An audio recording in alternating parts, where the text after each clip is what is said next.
So in this video, I have an update for you on the Texas suppressor freedom case, which aims to stop the NFA and ATF's regulation of suppressors. So let's talk about what is going on.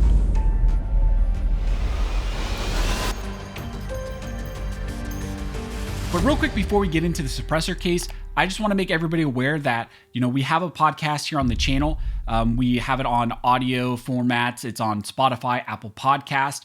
A lot of you guys heard me in some other videos talk about how I had some discussions with national podcast networks, and they told me that they were not interested in a two-way podcast, that a two-way podcast and this type of political podcast would not be viable at all. And then, I asked you all to go follow the podcast, and thank you guys so much for all of you that did go follow the podcast. I would love to have more of you. We have about 600,000 subscribers and way more viewers here on the channel, and we probably only have less than 1% of those people following the podcast, probably even less than that. So again, go support the podcast. But I wanted to update you guys because of how much support you've shown and you're following the podcast. It actually elevated it all the way to being number 37 on Apple Podcasts, ahead of a bunch of mainstream podcasts. So again, thank you guys so much for all of your support. I just wanted to thank you guys. And also just mention again that if you follow this channel, if you support the Second Amendment, check out the podcast. I will leave links down below in the comment section in the description where you can support the cause. So as I mentioned in the intro, in this video, we'll be discussing the Texas suppressor freedom case, which aims to eliminate the ATF and NFA's regulations of made in Texas suppressors. The case we're going to be discussing is called Paxton v. Dettelbach. This is an important and interesting case that was decided by a district court in Texas back in July, and it was ruled on by cross motions for summary judgment.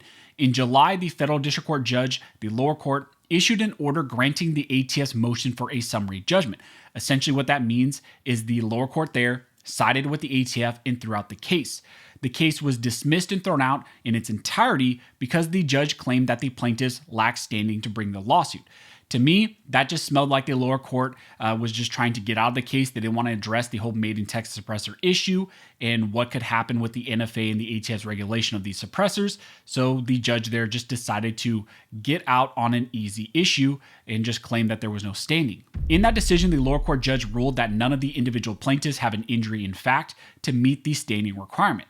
Also, the court found that the state of Texas cannot stand in the place of their residents to sue the ATF to stop the application of the NFA towards those made in Texas suppressors. Well, now the state of Texas and the suppressor freedom case has been appealed up to the pro two-way Fifth Circuit Court of Appeals, and the first briefs have been submitted to the Fifth Circuit on why that appeals court, why the Fifth Circuit should reverse that lower court decision. Now, for those not aware, this lawsuit arises out of Texas House Bill 957, which passed a few years back.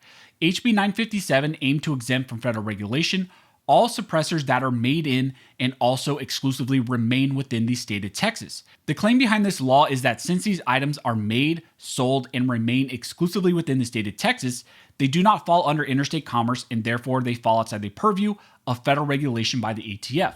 Now, after the state of Texas passed that law, the ATF sent out a warning letter threatening pretty much all residents, FFLs, and everyone within the state that they would still enforce the NFA and GCA's regulations against any made in Texas suppressors.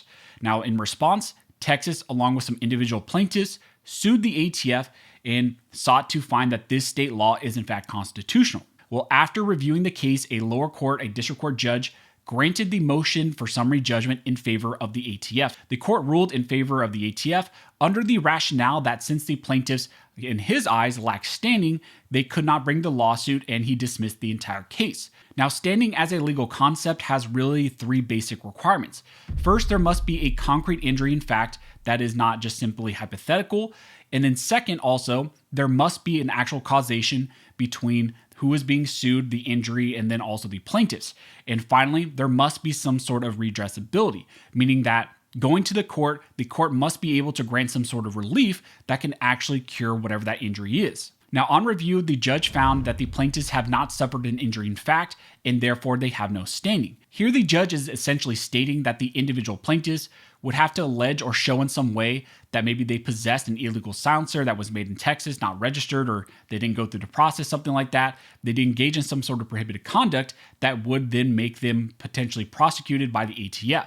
The court also claims that the plaintiffs could show standing through evidence that they have actually maybe been directly threatened by the ATF, And then also they potentially could show some sort of standing by showing that they actually went through the process, filed a Form 1 with the ATF, and either they were approved or denied. But the position the judge takes is that even showing an intent to violate the law or adhere with the Made in Texas law would not be enough. Instead, you would need some sort of plaintiff who wanted to just take one for the team, fall on his sword, engage in what is deemed illegal conduct by the ATF, so that then the case would have standing to proceed forward. The judge also stated in the opinion that alleging that the law is unconstitutional and that it impacts the Second Amendment and the right to keep and bear arms is not enough to remove the burden of also having to establish standing. Finally, in his opinion, the lower court judge found that the state of Texas, as a state, did not have standing to sue on behalf of their residents.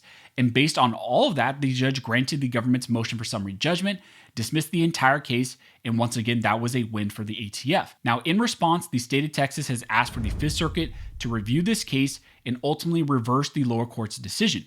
Now, in their brief to the Fifth Circuit, the state of Texas argues that this case warrants oral argument because it raises issues of exceptional constitutional importance.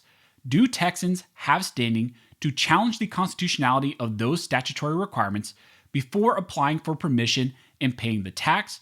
And does Texas also have standing to vindicate its quasi-sovereign interests in its citizens' health and safety? Texas also goes on to argue that the individual appellants have injury in fact because they wish to make a firearm suppressor for non-commercial personal use in Texas without complying with the NFA's unconstitutional application, the tax, the serial number, and registration provisions, but face a credible threat of prosecution if they do so. And then they state that they also have standing because the state of Texas has an injury in fact to its quasi-sovereign interest in the health and safety of its citizens because firearm suppressors assist citizens in the defense of their homes against criminal invasion and injury in fact to its sovereign interest in creating and enforcing a legal code.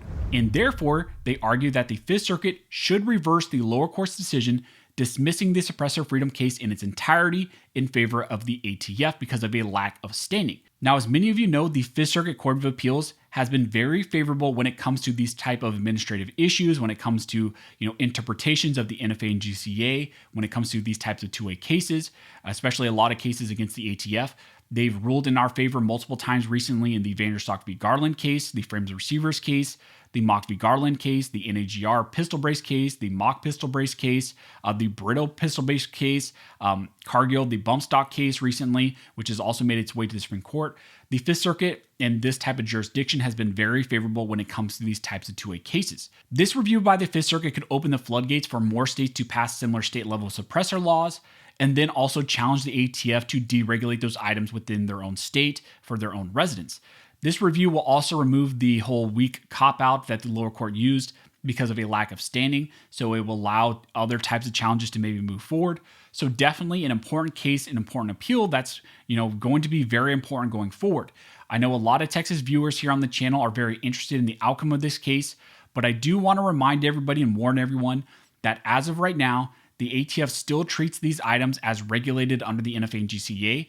They sent out multiple letters notifying residents, especially in Texas, about the lawsuits and about their regulation of these items, and they will try to prosecute you. Not that they will try, they will prosecute you for violating the NFA. So, this is kind of a wait and see situation. We need to see how this plays out in the Fifth Circuit. And then, of course, as we get more information, as it's developed, I'll give you guys more updates and maybe, we get a huge win out of the Fifth Circuit. So that's what's going on right now. Briefs are being submitted to the Fifth Circuit. This is going to be a big battle in the Fifth Circuit that we need to keep our eyes on. So if you have any questions, go ahead and comment down below and I will try to answer the best of my ability. Also, if you like this video and you'd like to support the channel, one of the best ways to do that is to like, comment, and subscribe. All those things help to fuel the algorithm, and it signals to YouTube that you guys see value in these videos and in this type of two-way news. Also, again, I just want to mention the podcast. If you guys listen to podcasts, check out the Armed Scholar podcast. I linked it down below in the description section, the pinned comment, or you can just search for it on any of these platforms and, follow, leave reviews, and help us to prove the mainstream media wrong, that the Second Amendment is important enough and enough people are interested in our right to keep and bear arms. But regardless, thank you guys so much for all of your support. Don't forget to like and subscribe. And never forget, this nation was built by armed scholars, and this nation will be maintained by armed scholars.